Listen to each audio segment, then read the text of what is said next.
সুপ্রিয় দর্শক শ্রোতা আসসালামু আলাইকুম, আশা করছি সবাই ভালো আছেন। দর্শক বন্ধুরা, ফাইনালি itel S25 স্মার্টফোনটি কিন্তু লঞ্চ করে দিল। বেশ কয়েক মাস আগে itel কিন্তু S24 নামে একটি স্মার্টফোন লঞ্চ করেছিল। প্রচুর রেসপন্স পাওয়ার পরে itel আমাদের মাঝে S25 কিন্তু নিয়ে আসতে চলেছে। তো itel S25 স্মার্টফোনটির মধ্যে এক্স্যাক্টলি কি থাকছে, ফোনটির যদি কিছু হাইলাইটেড ফিচার্স নিয়ে কথা বলি, তাহলে স্মার্টফোনটি ইউজ করা হয়েছে ফুল এইচডি প্লাস রেজুলেশনে 120 Hz রিফ্রেশ যুক্ত ডিসপ্লে, ব্যাক সাইডে 50 মেগাপিক্সেলের ক্যামেরার সুবিধা, গুড লুকিং স্মার্টফোন, সাথে 5000 মিলিঅ্যাম্পিয়ার ম্যাসিভ ব্যাটারি সেটআপ থাকছে এবং এটি গেমিং প্রসেসর থাকছে। 16GB র্যামের সাথে 128GB ইন্টারনাল স্টোরেজ থাকছে। আরো থাকছে উল্লেখযোগ্য ফিচার। তো itel S25 এই ফোনটি এক্স্যাক্টলি আমাদের জন্য কেমন হবে, ফোনটির প্রাইস কত, সমস্ত কিছু এই ভিডিওতে বিস্তারিতভাবে আলোচনা করার চেষ্টা করব। অবশ্যই ভিডিওটি সম্পূর্ণ ওয়াচ করবেন। ভিডিওটি শুরু করার আগে আপনি যদি এখনো পর্যন্ত আমাদের পরিবারের সদস্য না হয়ে থাকেন, সাবস্ক্রাইব করে পাশে বেল আইকনটি অল সিলেক্ট করবেন পরবর্তী প্রত্যেকটা ভিডিওর আপডেট সবার আগে পাওয়ার জন্য। চলুন তাহলে শুরু করে দিই আমাদের আজকের ভিডিও। দর্শক বন্ধুরা, first of all itel S25 স্মার্টফোনটির ডিজাইন এবং লুকস নিয়ে কথা বলতে গেলে এই স্মার্টফোনের ডিজাইনে কিন্তু একটু নতুন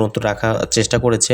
তবুও কিন্তু এখানে OnePlus এটি স্মার্টফোন কিন্তু কপি করেছে, দেখতেই পাচ্ছেন। তবে লুকসটা কিন্তু পার্সোনালি আমার কাছে অনেক ভালোই লেগেছে। ফোনে পোর্টস অফ বাটন নিয়ে বলতে গেলে ফোনটির উপরের দিকে থাকছে একদমই ফাঁকা। ফোনটির সাইডে থাকছে সাইড মাউন্টেড ফিঙ্গারপ্রিন্ট স্ক্যানার এবং volume up and down button. ফোনটির নিচে থাকছে type C port, 3.5mm headphone jack, microphone এবং 3D স্পিকার, এবং বাম সাইডে থাকছে সিম ট্রে, যেখানে আপনারা দুইটি সিমের পাশাপাশি একটি মেমোরি কার্ড ব্যবহার করতে পারবেন। স্মার্টফোনের ডিসপ্লেতে ইউজ করা হয়েছে 6.78 ইঞ্চের সাইজের একটি অ্যামোলেড প্যানেল ইউজ করা হয়েছে। ডিসপ্লেতে আপনারা 120 Hz একটি রিফ্রেশ সুবিধা কিন্তু পেয়ে যাচ্ছেন, সাথে 1800 নিটস ব্রাইটনেস এর সুবিধা কিন্তু পেয়ে যাচ্ছেন। তো এখানে ফুল এইচডি প্লাস দেওয়াতে অবশ্যই আউটডোরে ডিরেক্ট সানলাইট এই ফোনটিকে ইউজ করার সময় কোনো প্রকার শার্পনেসের ঘাটতি কিন্তু আপনি ফিল করবেন না, এবং ইউটিউব কন্টেন্ট বলেন, মুভি ওয়াচিং বলেন, খুবই ক্লিয়ারনেস এর সাথে কিন্তু উপভোগ করতে পারবেন। এবং 120 Hz রিফ্রেশের দেওয়ায় অবশ্যই ফোনটিকে আপনারা স্মুথলি রান করতে পারবেন। দর্শক বন্ধুরা, ফোনটির ক্যামেরা সেকশনে কথা বলতে গেলে স্মার্টফোনের ব্যাক সাইডে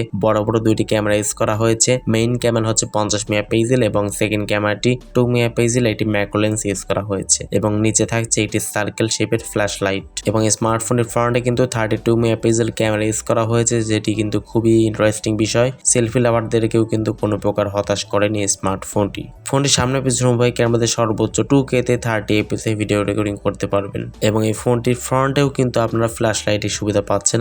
রাতেও কিন্তু টুকটাক ভিডিও কিন্তু তৈরি করতে পারবেন বা ছবি ক্যাপচার করতে পারবেন রাতের অন্ধকারেও। স্মার্টফোনে পারফরমেন্স সেকশনে ইউজ করা হয়েছে ইউনিসক টাইগার T620 এটি চিপসেট। এই চিপসেটটি কিন্তু মার্কেটে একদম নতুন একটি চিপসেট।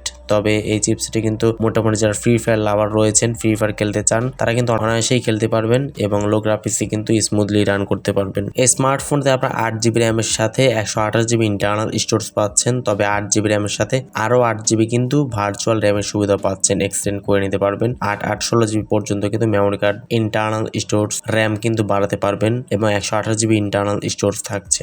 আর স্টোরেজ হিসেবে দেওয়া হয়েছে এখানে UFS 2.2 এবং র্যামে থাকছে LPDDR4X র্যাম ইউজ করা হয়েছে। এছাড়া ফোনটা out of the box itel 14.5 কিন্তু ইউজ করা হয়েছে। তো দর্শক বন্ধুরা, এট লাস্ট স্মার্টফোনের ব্যাটারি এবং চার্জিং নিয়ে কথা বলতে গেলে ফোনটিতে পাচ্ছেন 5000 মিলিঅ্যাম্পিয়ার একটি ম্যাসিভ ব্যাটারি সেটআপ এবং 18 ওয়াট একটি চার্জিং সুবিধা। তো ব্যাটারি মোটামুটি বড় সাইজের ব্যাটারি দেওয়ার চেষ্টা করেছে, খুবই ভালো একটা চার্জ ব্যাকআপ এখান থেকে অবশ্যই পেয়ে যাবেন। তো ইন্টারন্যাশনাল মার্কেটে স্মার্টফোনটি কিন্তু $98 কিন্তু লঞ্চ করা হয়েছে, তবে যেটা বাংলাদেশি টাকায় কনভার্ট করলে 12-13 হাজার টাকার মধ্যে আসে। তবে বাংলাদেশে মোটেও এত কম প্রাইসে এই ফোনটি আসবে না, মোটামুটি 15,000 টাকার উপরেই ফোনের প্রাইসটি রাখা হবে এমনটা এক্সপেক্ট করা যাচ্ছে। সো কত টাকা প্রাইস সেগমেন্টে আসলে ভালো হয়, অবশ্যই কমেন্ট সেকশনে আপনার মূল্যবান মতামত জানাবেন। সো আজকের মতো এ পর্যন্তই। আল্লাহ হাফেজ, আসসালামু আলাইকুম রহমতুল্লাহ।